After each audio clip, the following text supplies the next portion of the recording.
It's ringing.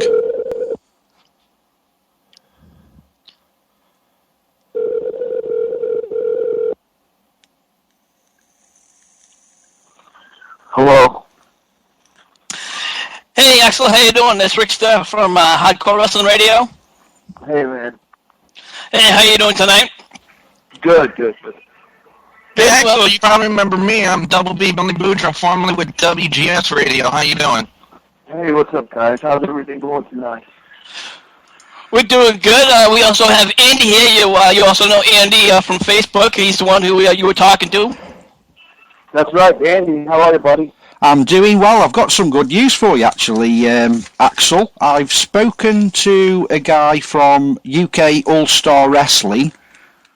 I've passed your details on, and hopefully he should get in touch, reference or trying to do some promotions for you in the UK. So hopefully that'll come good for you. Hopefully, fingers crossed. Wonderful.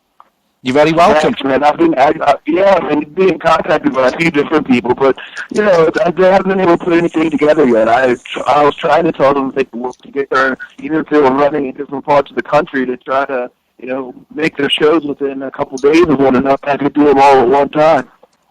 Well, if you do come to the UK, I run a paranormal investigation group, and I would love to have you to come on one of our investigations and see if we could scare you like you scare the fans. That would be wonderful. I would love to do that stuff. Hey, you promised you would only show that picture of me without my shirt on only one time, Andy. Well, thanks, Axel. Well, now we have to turn the questions over to the son of a bitch, Andy. Andy, over to you. Hello, nice to talk to you again, Axel. And one question. Andy, go ahead, brother. There's one sensitive question I want to hit on for the people who are listening. Wait a minute. Andy, who's it sensitive for, me or you? Because nothing's off limits with me, so I'm not sensitive. If you're a sensitive guy and you're going to shed tears when you answer this question, maybe you should answer it. Yeah, I'm going to spit it out and give it to you as it comes. Our first conversation we had on Facebook was I basically said to you how shocked I was to see that you'd suffered from a bout of Bell's palsy after watching the barbed wire DVD. And I'd just like to know how it's affected your life now and how are you feeling present day.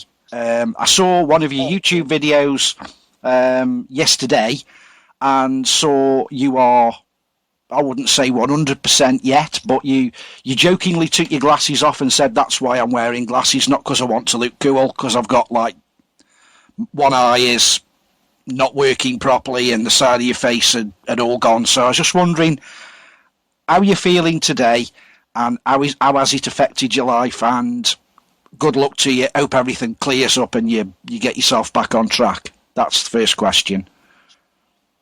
Okay, well, thanks, Andy. That's a very thorough and good question, by the way. Not that everyone else has it, too. This has been a great show. I've enjoyed everything you guys have been talking about, and the questions have been great.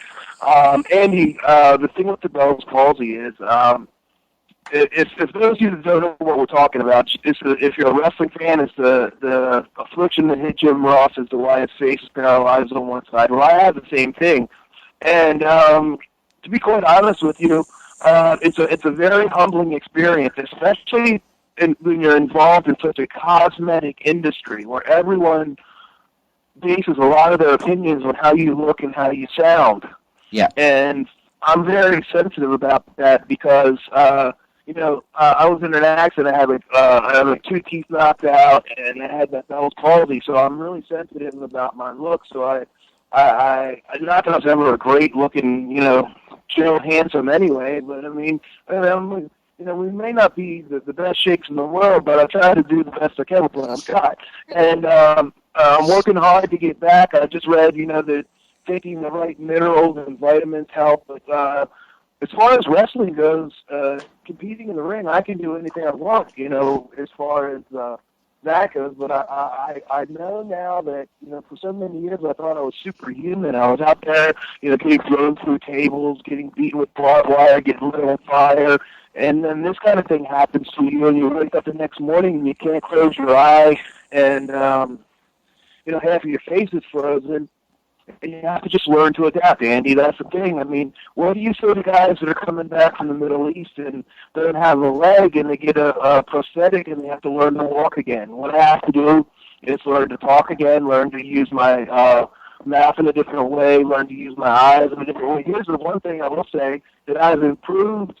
As you said, I'm not 100%, but from the time that you saw in that video to now, from the time you saw on the DVD, whatever that damn movie is.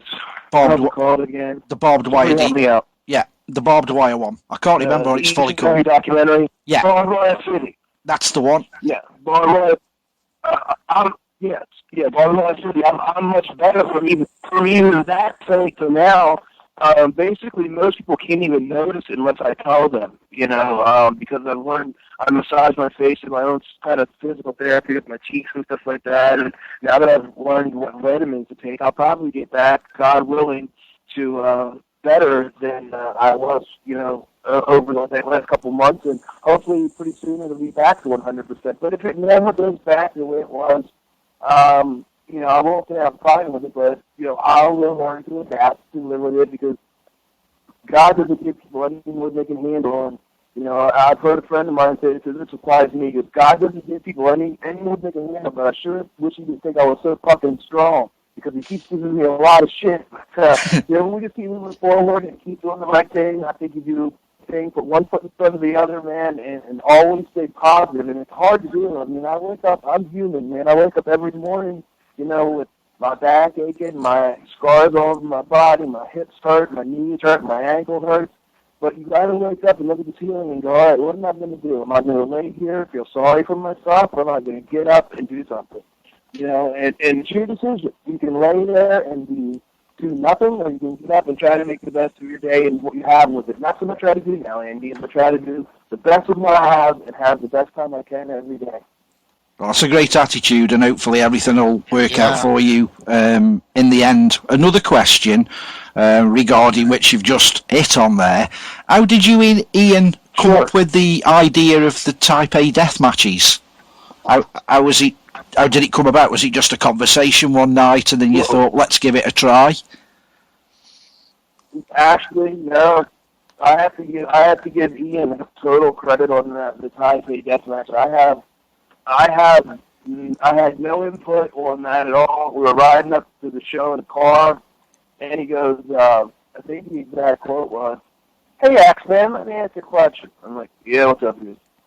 How about this, Daddy? How about we take, like they did in that movie, Kickboxer or Bloodsport 1? I mean, because I don't remember. It was one of those karate movies, and they dipped their hands in glue and then smeared them in blood and glass and fought each other.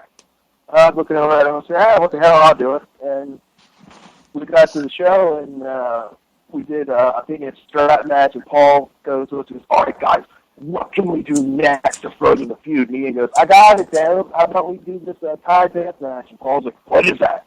And Ian went on to explain to him, he goes, sounds fucking crazy, but go ahead and try it. And we just did it the next month. And I'll tell you this, it sure as hell must have fucking worked, because it's almost 15 years later, and people still talk about that match. And they still show it to their kids and their friends. It's gone down in wrestling history. So, I mean, I feel kind of good to know that long after I'm gone, a little piece of my brutal legacy will live on. So that's pretty damn cool. Yeah, I actually showed the video, both matches, 1 and 2, to my partner, and she hadn't seen them before, and she was just blown away. How much blood there was, and just how much passion there was at the end. Yeah,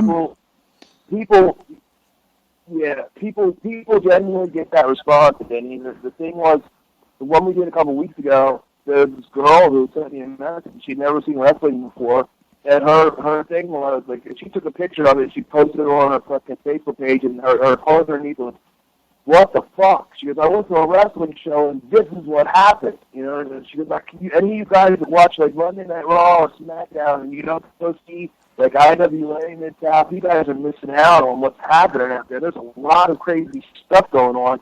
And the thing is, people see those types of matches are generally shocked because they don't expect to see that level of brutality from guys that they're sitting right in front of. And the matches that you saw, which was the first one in the ECW arena, here's something that I don't sit around and try to run up the flagpole, but I'll just say it to you guys.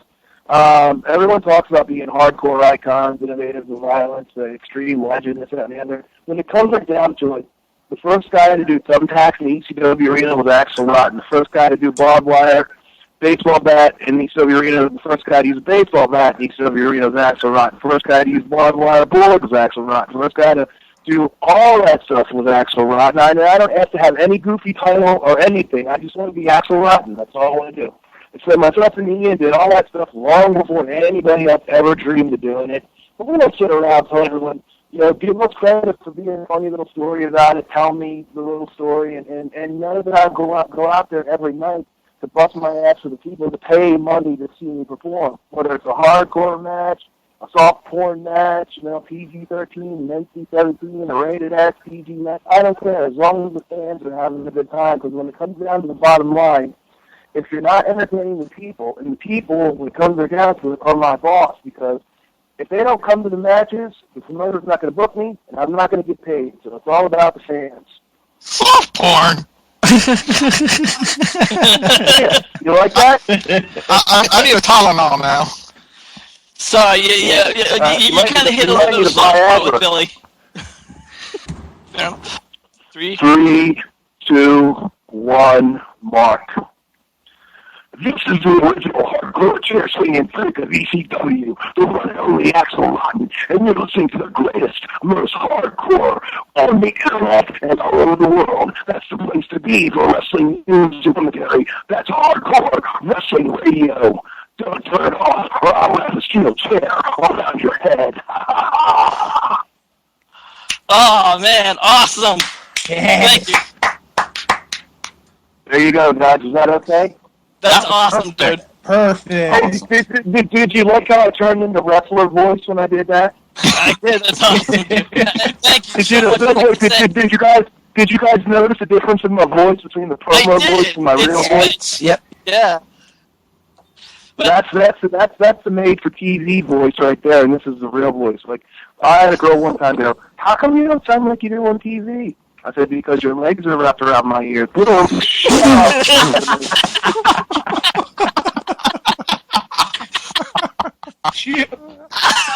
oh shit!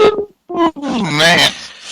Listen, actually, Hey guys, it was a pleasure. Rick, it was a pleasure. Everybody, Andy, well, all you guys out there, this was a great time. I want to tell you right now, I had a great time on here. And if anybody asks me about this program, I'm going to say, if it's one of my friends that are in the wrestling business, I'm going to say, you got to come on there with these guys, because I sat there for almost 2 hours with them, and it was a great blast. I didn't feel like I was like running out of time or didn't have enough questions. Everyone was knowledgeable. You guys are respectful. You're knowledgeable about the wrestling business.